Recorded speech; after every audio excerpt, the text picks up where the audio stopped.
If you want access to bonus episodes, reading lists for every series of Empire, a chat community, discounts for all the books mentioned in the week's podcast, ad-free listening, and a weekly newsletter, sign up to Empire Club at www.empirepoduk.com. This episode is brought to you by United Airlines. When you want to make the most of your vacation, book with United. They're an airline that cares about your travels as much as you do. United is transforming the flying experience with Bluetooth connectivity, screens, power at every seat, and bigger overhead bins to help fit everyone's bag. And with their app, you can skip the bag check line, get live updates, and more. Change the way you fly. Book your next trip today at united.com. Want to shop Walmart Black Friday deals first? Walmart Plus members get early access to our hottest deals. Join now and get 50% off a one-year annual membership.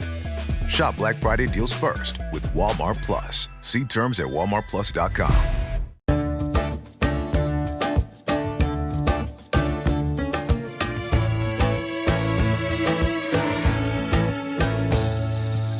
Hello and welcome to Empire with me, Anita Arnhem. And me, William Dalrymple. We've been doing a series on pirates, and if you haven't heard it yet, please do go back and listen, because we've been talking about real-life pirates.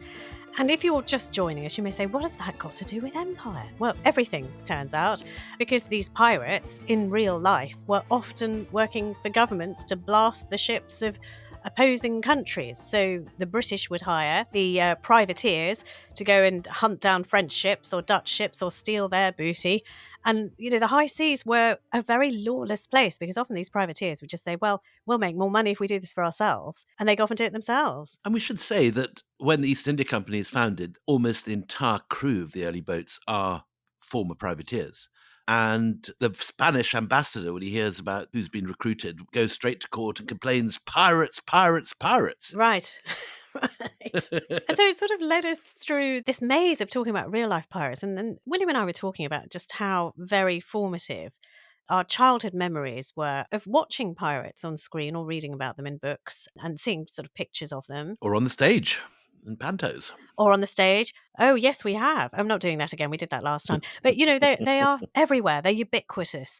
And why is that? And so we thought we'd look into the people who've sort of given us the most powerful pirate imagery and find out where they got their imagery from and whether there were any real true stories behind the kind of images they presented. And extraordinarily, all the roads lead to Scotland.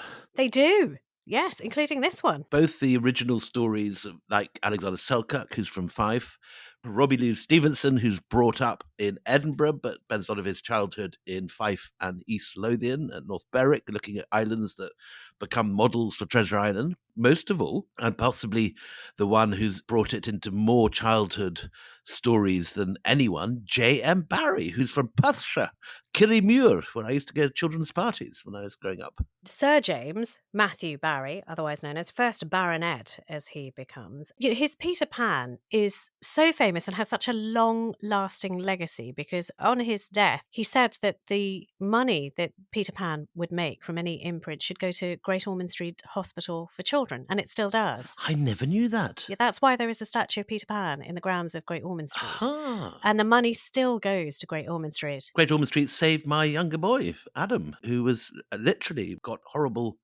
hospital flu and was going down until a place suddenly opened up at Great Ormond Street.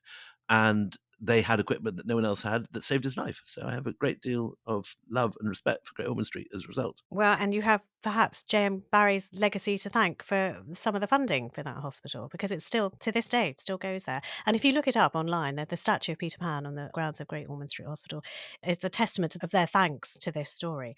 So famously, the story of Peter Pan is about the boy who doesn't want to grow up, this young, spry, sort of, we think about 12, 13-year-old child who is separated from his parents and then comes back and knocks on the window of the Darling children and takes them on this extraordinary adventure. And there are some things, of course, you will know. For example, I don't know if you will know. So the name Wendy was popularised thanks to J.M. Barrie. There are people who say he invented the name Wendy. Not quite right, but he certainly launched it on this country, and arguably, you know, it's proliferated through Europe because of him.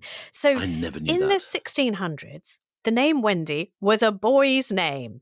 There was a male captain, Wendy Oxford, who was identified by John Lilburn, who was a leveller, who condemned him and sort of hated him because he said he was a spy and that he was destroying the leveller cause. So, it was a boy's name, it was a surname, but it is J.M. Barrie who, by calling his protagonist Wendy, makes it popular. And why did he choose the name? Where did he pull it out of? Well, some people say, okay, it's a diminutive of Gwendolyn. Absolutely nothing in the censuses to suggest that was a name that was widely used before Barrie got his hands on it.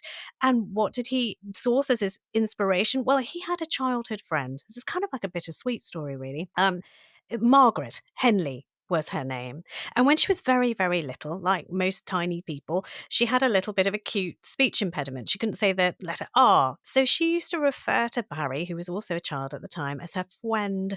And then that became my fwendy Wendy. And that is the name that he chose to use. So Wendy Darling in Barrie's play comes from Margaret Henley, this 5-year-old child of a friend of the family. In fact, actually a friend of the family, a man called William Ernest Henley, who some say is the inspiration behind the characterization of Long John Silver in Treasure Island. So all of these things are also meshed together. So Fwendy Wendy becomes Wendy. And the reason I say it's bittersweet, poor old Margaret never knew that she had given the world the gift of this name Wendy, because sadly she died. She didn't even see her 6th birthday. She got cerebral meningitis and she died. So, hence bittersweet. The Wendy house, which I had growing up, and I think quite a lot of the girls listening to this may have had when they were children, that comes directly from Barrie. So Barrie, when he was a child and he used to play with Margaret and other small children, had a little wash house behind his home, and they used to, sort of have their own little clubhouse, and that became the inspiration of the Wendy house in Peter Pan, where Wendy Darling is when she's shot by Tootles in Peter Pan. So there you have it, a direct link. And the Wendy house then became a really very popular thing. And most people remember these things, the little plastic poles and the plastic drawn over them. So without Barrie, arguably, the name Wendy would not have become popular in this country. It wouldn't have been a girl's name, and we wouldn't have had the Wendy house. The things we learned doing this podcast, you and I. Indeed. So let's talk about James Matthew Barrie, otherwise known as J.M. Barrie. The other thing we should say that he has in common straight off with Robbie Louis Stevenson is a very droopy moustache.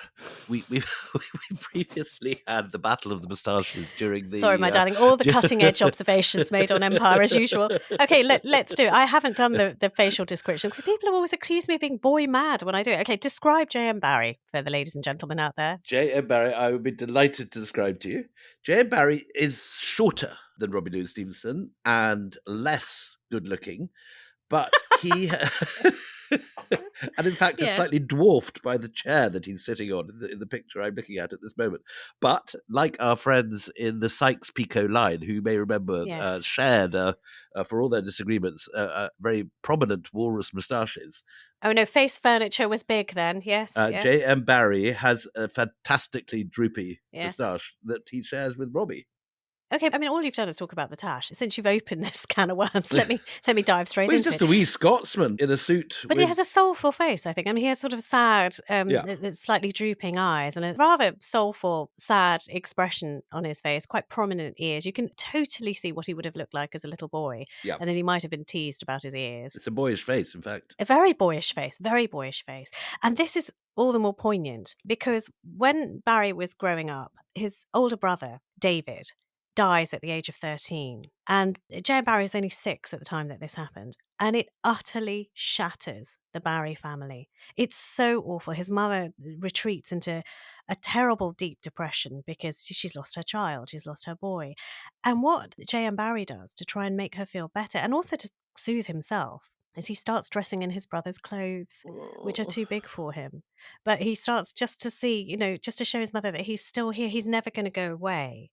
And also to comfort himself in some way. And the way that David died is also sort of so awful. How did he die? Well, he fractures his skull while on an ice skating trip. So it's at the very height when the children are laughing and free and spinning around on the ice. And then David is just taken in an instant, no warning, no sickness, no nothing. And he goes. And therefore, this idea of the boy who will never grow up is David.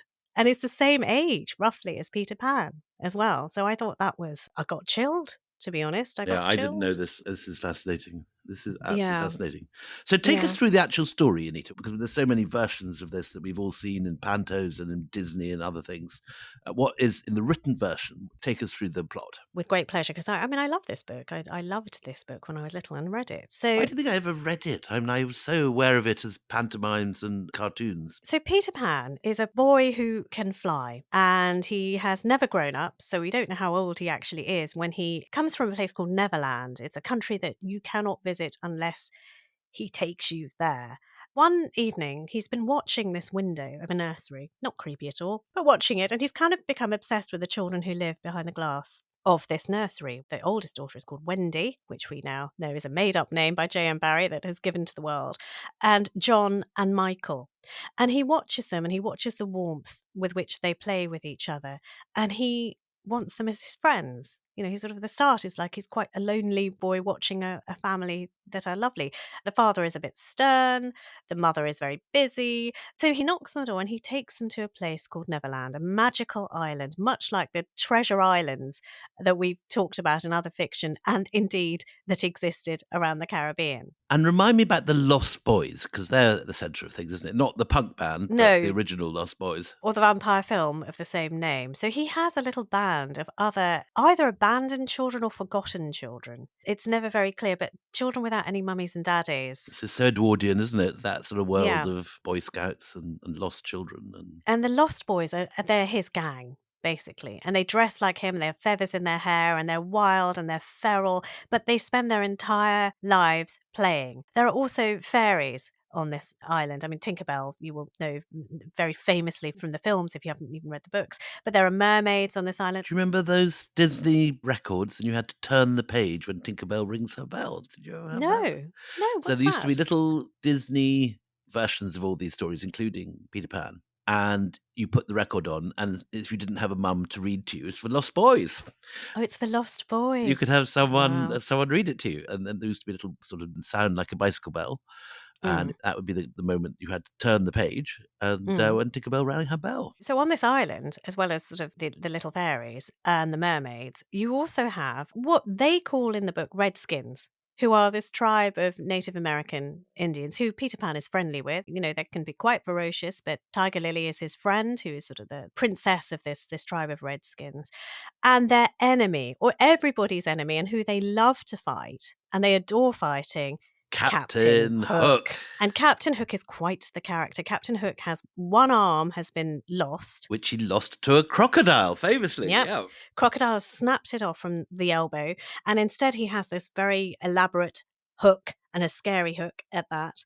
And he has a ship full of pirates, but they are always forever fighting the pirates. And Captain Hook wants to get Peter Pan. He's sick of Peter Pan, but he's always listening out for the tick, tick, tick of the crocodile, because when the crocodile snaps off his arm, it also takes his watch. And so he knows when the crocodile is approaching because there is a tick, tick, tick, tick, tick. Anyway, so the darling children get taken to Neverland, and Peter wants them to stay, but actually Wendy wants to go home towards the end. So there's a huge sort of drama about loss again, a boy who faces And all loss. about growing up. Yeah. And she's trying to tell him to grow up, come back, you can live with us and you can grow up, but he doesn't want to.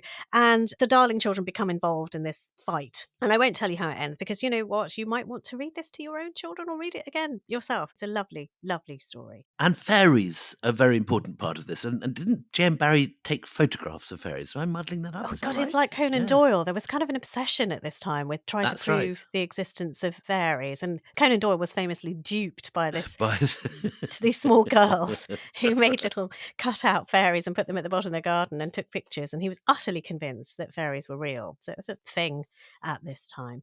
But shall we talk about who he was himself, J.M. Barrie? Because he's an interesting guy. I don't know much about him other than his background in Perthshire. So a little bit like Stevenson, he fancies himself a writer at a pretty early age. And throughout his childhood, we're told that Barrie sort of devises plays for himself and his friends. He writes them and they perform them in the wash house opposite the family home. So it sort of, he turns it into a theatre. He's got this verve for the theatrical. And actually the wash house becomes the model for the Wendy house of Peter Pan. So the Wendy house that's created by Wendy and that was then marketed to generations of children. I had a Wendy house growing up, sort of canvas over poles, and that is modelled on his wash house. He goes to university in Edinburgh, like Stevenson. But again, like Stevenson, he's not that bothered about his studies. Instead, what he does is he starts to branch out. Writing is what appeals to him. So he writes articles for local newspapers and decides, okay, journalism is going to be the thing for him. And just like we heard that Robbie Louis Stevenson based himself partly on Defoe, is Barrie looking back at Stevenson? Yes, I see. It's a short answer to this because these are the books that have charmed generations and he would have read them, Yep. heard of them. You know, he's a voracious, bookish boy who likes writing stories. So, of course, he would have. So it's very soon after he leaves Edinburgh University in 1882 and he's working as a journalist. But on the side, he starts writing novels and little plays that he manages to get put on in London theatres. So he has a major success in a little play called Quality Street, and then another one with The Admirable Crichton. And then on December the 27th, 1904, the debut takes place of Peter Pan, or The Boy Who Wouldn't Grow Up. And in 1911, so the book comes after the play. And the book, when he writes the novel, And just before the First World War. 1911, he writes the novel, and it is called not Peter Pan, my friends, like the play. It is called Peter and Wendy. Isn't that cool? Did you know that? I didn't know that. No. Peter and Wendy. So, where does he get his inspiration? Because that's what we did with Stevenson. Well, let's talk about his life. So, he is awkward and shy with these sticky out ears. And like Stevenson, you know, not the most robust in health. But he is watching a production of his third play, Walker, in London, and he falls in love with the lead actress. 1894, we're talking about, the woman who's sort of playing the words that he has put in her mouth. And she's a woman called Mary Ansell. And they go off and they live in Kensington because he's making not a bad living. You know, I've been to that house. I've Have been you? to J.M. Oh, Barrie's tell house me in more. Kensington, Go and on. it's a gorgeous house. It's actually freeze-framed in my head because it was there that I heard about the death of my hero, Paddy Lee Fermor. Oh, really? I can't remember who told me that. I think our mutual friend Barnaby, who's been on the pod. Barnaby Rogerson. Yeah. Right. And what's it like, the house? It's one of these gorgeous Edwardian houses looking on to Kensington Gardens. It's a beautiful place. Well, Kensington Gardens is pivotal because Kensington Gardens, so this is, 1894, he's married. He's making money from his plays and his journalism. He's got Mary, the lovely Mary, is his wife. And he goes for walks in Kensington Gardens, which is a lovely park near this house.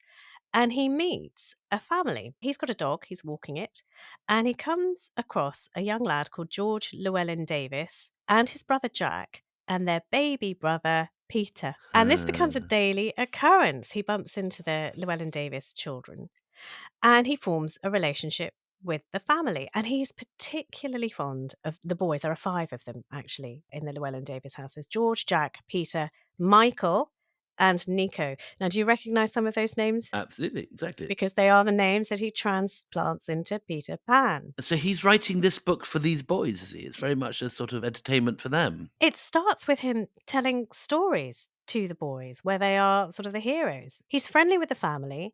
He's often invited over for dinner, and he often makes it a point of going to read bedtime stories or tell bedtime stories to the Llewellyn children. Now, do we look at this with modern eyes and think this is a bit suspicious, a middle-aged man going off to children's bedrooms and reading them stories, or is this perfectly normal stuff? Well, can I tell you, there has been a huge controversy about this. People have written, and there were books that came out about this in, I think, largely the 80s, and it was and 90s even.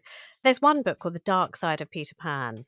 Olivia Camosi has written a book about sort of J.M. Barrie. In the 1970s, they were obsessed with the fact that J.M. Barrie had a not wholesome relationship with the Llewelyn Davies' children because he was, and I'll tell you why in a minute. So at the moment, I've just left you with his dog walking. He's become friendly with the family and he's telling them stories sitting on their bedside. But in the 1970s, people were so convinced that there was something wrong with this relationship that there was a researcher who offered a cash reward to anyone who could prove there were actual episodes of paedophilia. Nobody claimed the reward. There was no sort of tangible proof, but this is kind of mud that is kind of stuck to the name for a long time. And this is, I think, this period, isn't it? This period of the late Victorians, early Edwardians had this obsession with childhood and with youth, and this is what leads to the founding of Boy Scouts.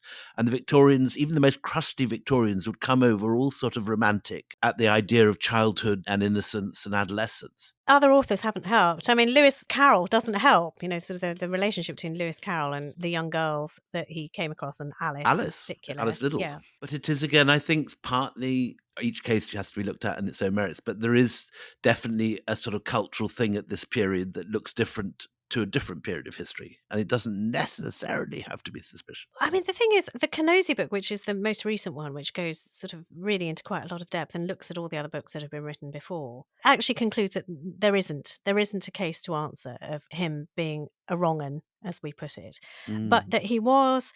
And again, this is a really weird thing because these are tropes that we've come across not too long ago with one Michael Jackson, but that he was childlike, and that he used to buy toys for himself. His rooms were filled with toys that he used to play with, that he never grew up. And that sort of formative thing of losing David and then trying to inhabit David and trying to keep David alive as a little boy is all sort of rewired his How brain. interesting. It's all complicated, isn't it? There's all these different elements to it. All Yeah. psychoanalysis, darling.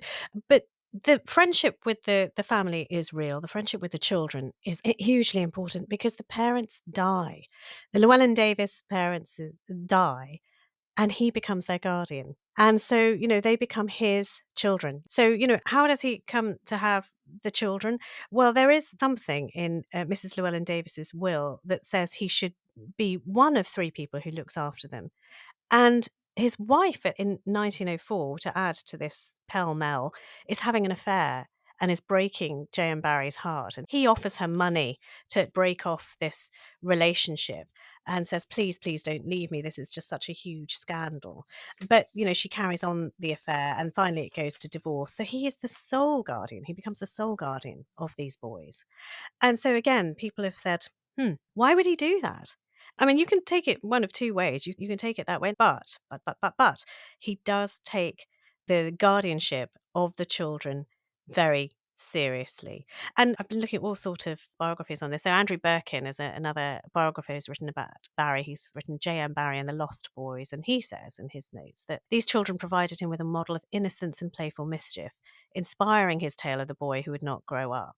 And Peter Pan himself directly mirrors the real Peter Llewelyn Davies. And Peter Llewelyn Davies later talks about this, saying, I suppose I was Peter Pan, in a way. I'll come back to the children in a little while. So Peter Pan then is produced, and this is sort of around about the same time he's writing Peter Pan, is when Mary is cheating on him. So he finds sort of solace in writing and making this play initially for the stage. It is in 1904. It's quite a moving story. If there is no evidence of paedophilia, this guy who's small, who's not very attractive, who gets the actress from his play and then she goes off with somebody else, and he finds companions in little children. Yeah, and actually, in the Kenosi book, which I got quite obsessed with, he talks about the fact that he was actually rather asexual. He was an asexual creature, that, he sort of had dalliances with women, but they were never overtly sexual. And the children, she's gathered together testimony from the children who say, actually, he really wasn't sexual at all. In fact, I think one of them, and I can't find the name, I'll find it in a second, says there was never any stirring in his undergrowth. Which is a really odd thing for a dodgy way of putting say. it. But yeah, no, I think the evidence seems to be panning out that it's a different cultural milieu to what we're used to, and that this is very common at this period. I mean, I think Conan Doyle, to a certain extent, was spending a lot of time with children and writing for children at the same time. And again, no direct evidence that he was up to anything untoward. It's interesting, isn't it? It's interesting that there is so much of this flying around. But he, we established, was greatly influenced by Stevenson, but he also is in correspondence with him at this point, and both of them are... Tell us more about that. That's interesting. Go on. So Barrie wrote to Stevenson, and they wrote back to each other in Scots dialect, which I love. And they all inspired by someone that, again, is totally lost to us today, but who everyone at that period loved, which is Sir Walter Scott. Oh, yes. And Yes. I'm always intrigued by this because Sir Walter Scott, although I grew up on him and my childhood nanny used to be able to recite the whole of the Lear, the Last Minstrel and Marmion by heart. She left school at 16, but she knew this all by heart. And she taught me great swathes of it. Breathes a man with soul so dead who never to himself has said, this is my own, my native land. And so on it goes. But both of them very much looked to Sir Walter Scott as kind of inspiration. And they see in him a sort of triumvirate. They're all from the lowlands, they're all Scots. And at one point, Stevenson writes, there are two of us now that the Shirra, which is what he calls the Sheriff of Selkirkshire, Walter Scott, might have patted on the head. So they see themselves as the children of Sir Walter Scott. And Sir Walter Scott had all these characters who were quite sort of piratical in Marmion and so on. It's all heading to that same area of sort of knights in armour and romanticism. Is it brigands? Is it more brigands than pirates, exactly. is it? So when we come back, let's get back on track with where does Captain Hook come from and what are the factual sources for the Pirates of Peter Pan. Want to shop Walmart Black Friday deals first? Walmart Plus members get early access to our hottest deals. Join now and get 50% off a 1-year annual membership. Shop Black Friday deals first with Walmart Plus. See terms at walmartplus.com.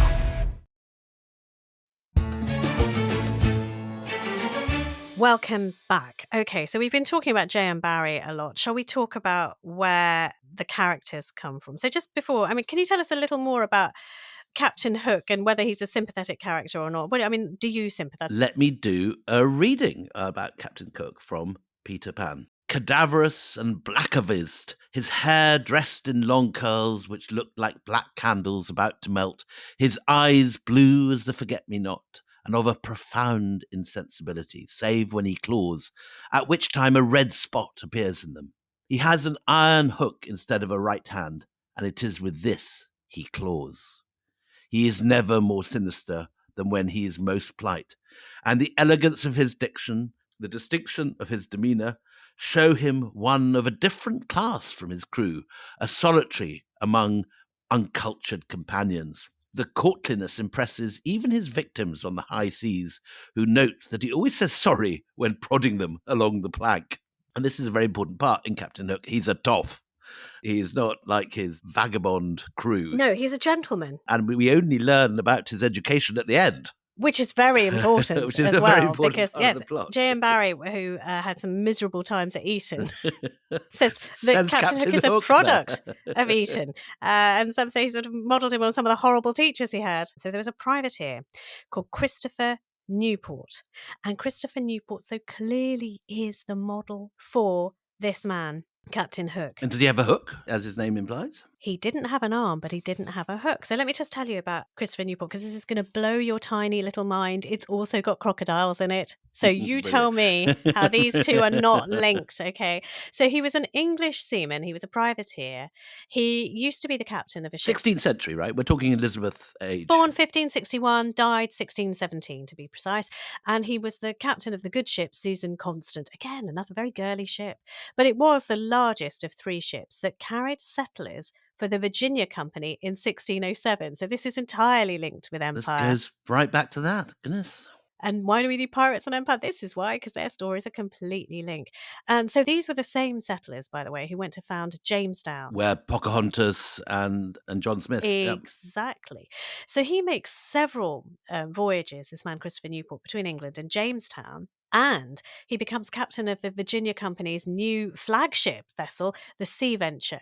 And so he has loads of these exciting adventures where the Sea Venture sails slap bang into a hurricane during one of these supply missions. He gets shipwrecked. He has to be rescued. And he's an absolute hero. But he's on the kind of legit side of things, is he? He's a privateer rather than a pirate. He's a privateer. He's a hero in America. Okay, this man, Newport, is named after Christopher Newport. No, Captain Hook is named after Newport.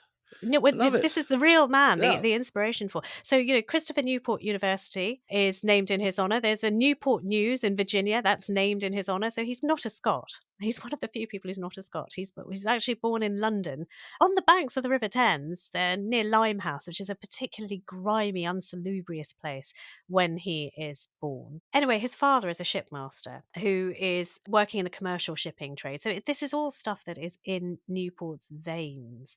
And at the outbreak of the Anglo-Spanish War, Newport signs up and joins as a privateer. And so he is raiding Spanish freighters in the Caribbean on the behest of the British. Of the Crown, yeah. He commands a series of privateer ships, including a ship called the Little John and one called the Golden Dragon. And he's successful. He's massively successful. He's so successful that he's then sent on an expedition to the Caribbean because, of course, as we know, in the Caribbean, they are being particularly ripped off by pirates. And so these shipments need protecting. And it's on this voyage, and we're talking about 1590 here, that Newport loses an arm due to a fight with a Spanish galleon. So the Brilliant. galleon sort of fires into his ship. He has a terrible injury, and you can imagine just how awful and dreadful this was, and that it's mangled and it has to be amputated. But does this put him back on land? It does not, my friends, because he carries on privateering for another 2 decades and amassing more and more accolades as a really very successful privateer. He raids the Hispaniola, he raids the Bay of Honduras, he seizes back prizes from ships, English plunder that's been taken. In one, he takes the ship, a Portuguese ship called the Madre de Deus of the Azores, and it is the greatest English plunder of the century Christopher Newport manages to take. Do you want to know what they got? What he Tell got me. in his haul? 500 tons of spices, silks, gemstones, and other treasures. So Christopher Newport is such a dude, if you like, such a big name. He is There's a also terrific statue of him that I'm looking at now in Newport University, where he's this very sort of jolly Jacobean buccaneer with an upturned, wide-brimmed hat, a shaggy sort of Father Christmas beard, and breeches and sea dog boots. And he looks exactly the kind of man you'd want it to have on your side in a tight spot when you come across some Spanish shipping. well, do you know who agreed with you? Sir Francis Drake, no less. So Sir Francis Drake took Newport on his famous raid of Cadiz. So Christopher Newport sailed with Sir Really. Francis. Yes. And listen, Yes, the he did. one-armed Newport, who The was the one-armed basis for Captain Newport. Hook. So he sort of, after, his adventures with Drake, he sails back to the Caribbean and he captures the island of Tabasco in 1599. So he's such a daring kind of guy, And then he joins the East India Company. It all links up. isn't it? And so the East India Company is only founded in 1606. Newport has joined up and he's sailing to India. He commands the 12th voyage of the East India Company to the Far East. In 1615, he sails to India, and in November 1616, he writes his will, sets out on his third voyage to the East Indies, which, remember, at that point is going not to India, but to the Spice Islands of the Indies. And he dies in Java in 1617, where I was last week. Really? Okay. So if you're not convinced yet, he's a hero. And he also gives a gift from his many travels to King James of 2 crocodiles and a hippo. Brilliant. And a watch. I don't know. Where Watch does not the watch included. come from? TikTok, TikTok. Well, where does the watch come from? I wonder whether the watch has something to do with sort of Moby Dick, Captain Ahab and the Great White Whale, and that he's his sort of thing that he keeps getting sort of stressed about. And I wonder if there's a link to interesting? that. But there is definitely the crocodile link. So anyway, that has dealt with Captain Hook. But the modelling of Captain Hook's look, he does look like Charles Stewart, doesn't he? Charles II? Very much that style. Exactly. Yeah, so I mean, that's maybe where we get all of that from. So the Eton thing, tell us more about the Eton thing, because that is interesting. It's implied that Hook attended Eton in the I love play that. I love version that. of this. Yeah. It's such a very English thing. So Captain Hook, the villain of the whole story, is a gentleman. And his dying words in the play are Floreat and Toner, which is the motto of Eton. But it's meant to be a curse, because it's a curse to Peter, saying, when you grow up, you're going to be exactly what I am. I'm going to have to go to that horrible school. Eton is a malign, terrible place. And actually, as a guardian, shall we go back to the real life Llewelyn Davies boys? He does send Peter Llewelyn Davies to Eton. Barrie himself sends him. Barrie does, because Barry's now in charge of the children. Barry's got the children. His wife has now left him. He is sole guardian of these children. And, well, look, shall I tell you the really tragic thing? This is not a happy story for the Llewelyn Davies children. Does it go wrong at Eton or after that? Well, George, who is the oldest boy. Just in case you weren't concentrating, this is the model for the darling children, who are the children that Peter Pan takes off to Neverland. And they're based on this family, the Llewelyn Davies family, who Barrie then sends off to Eton with Captain Hook. Well, yeah, the place that he obviously, that ruins Captain Hook. So I don't, there's so many. It's a complicated. Decode your lives out, guys. But George dies at 21 because he's volunteered as a soldier and he's fighting in the First World War. So 1915, he dies. Yes, because this is all written in 1905. So all the kids who are kids. 1904 is the play, and then 1911 is the book. So 3 years later, these children are exactly the right age to go into the trenches. So George dies in the trenches. Michael was just shy of his 21st birthday when he drowned in 1921 in what people believe widely was a suicide. Jesus. Then you've got John, or Jack Llewelyn Davies, who dies of lung disease in 1959 at the age of 65. So, I mean, that's, it's a tragic end, but it's ill health. And Peter, the eponymous Peter of Peter Pan, who called Peter Pan that terrible masterpiece. Now that's telling, isn't it? He calls Peter Pan that terrible masterpiece. Did he, as an adult, didn't love Barrie, or just thought it had wrecked his life because he was always being pointed out as Peter Pan? I could not find much of what he said of Barrie, but he did die in 1960 at the age of 63 of suicide. So there's all sorts of very that I didn't expect it to end there. So, No, here we go. No, breathtaking, huh? And so what we haven't got is the final link in this chain. So we've gone from the semi-fictionalized accounts of these brutes, as we now know them to be, many of them who are the real pirates, to Defoe, to Robbie Louis Stevenson, Treasure Island, to the Captain Hook in Peter Pan, and then we have to do Johnny Depp. You love Johnny Depp. Go on, you go for it. I always love Johnny Depp. And Johnny Depp's interesting because not only does he obviously play Jack Sparrow in Pirates of the Caribbean, but he also plays Barrie himself in Finding Neverland. Finding Neverland, yes. So, no, the symmetry of that is pretty good, isn't it? And Johnny Depp is also a character who has a sort of odd sort of obsession with childhood, and yet finds himself immured in constant scandals. So there's more continuity.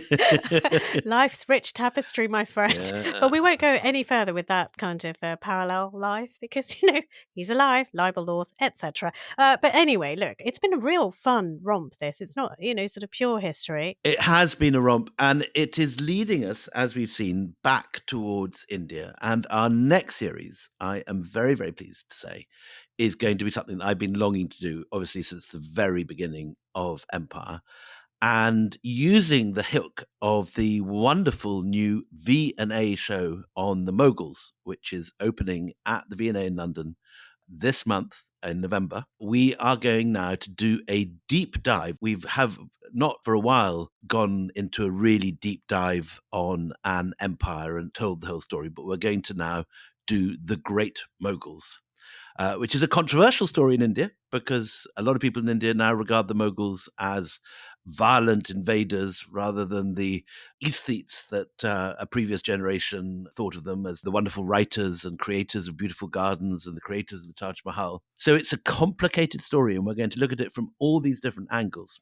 But we're going to start next week with the story of one of the greatest writers who ever ruled, the Emperor Babur, who, like any of these characters we've been talking about today, experiences great swings of fortune, who has captured Samarkand by the age of 16 and lost it by 21, and who then later in his life goes on to found not one but two new kingdoms, first in Afghanistan, then in India, who dies regarding himself a failure because he never regains his patrimony in Central Asia, the Timurid Empire in what's now Uzbekistan, which is captured by the Uzbeks during his youth.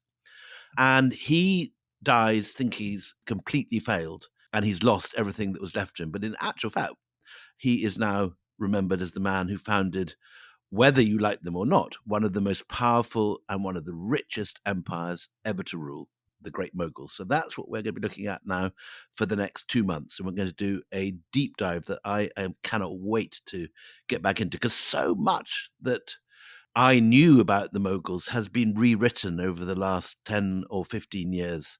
And the wonderful new books I've just been reading today, Ebba Koch's extraordinary new look at Humayun, who's a character that I was rather underrated of the Moguls, but who turns out to be one of the most interesting. He's always sort of dismissed, isn't he? I mean, he's the one who's sort of As the kind of dismissed hippie as the kid. weakling, Yeah. hippie, Turns sort of. out he is one of the most interesting and most complex of any of them. So anyway, we've got lots and lots to get our teeth into over the months ahead, and I cannot wait. Looking forward to it. They are fabulous characters and extraordinary stories. They're such good stories. Well, Annie, thank you so much for this. I have learned so much from you today about both Stevenson and Barrie, but Babur is very much my subject, and so I'm going to be It's your back wheelhouse, so I shall defer to telling you, my my dear. stories from next week. Yeah. Thank you so much Yeah. for this. Till the next time we meet, it's goodbye from me, Anita Arnon. And goodbye from me, William Dalrymple.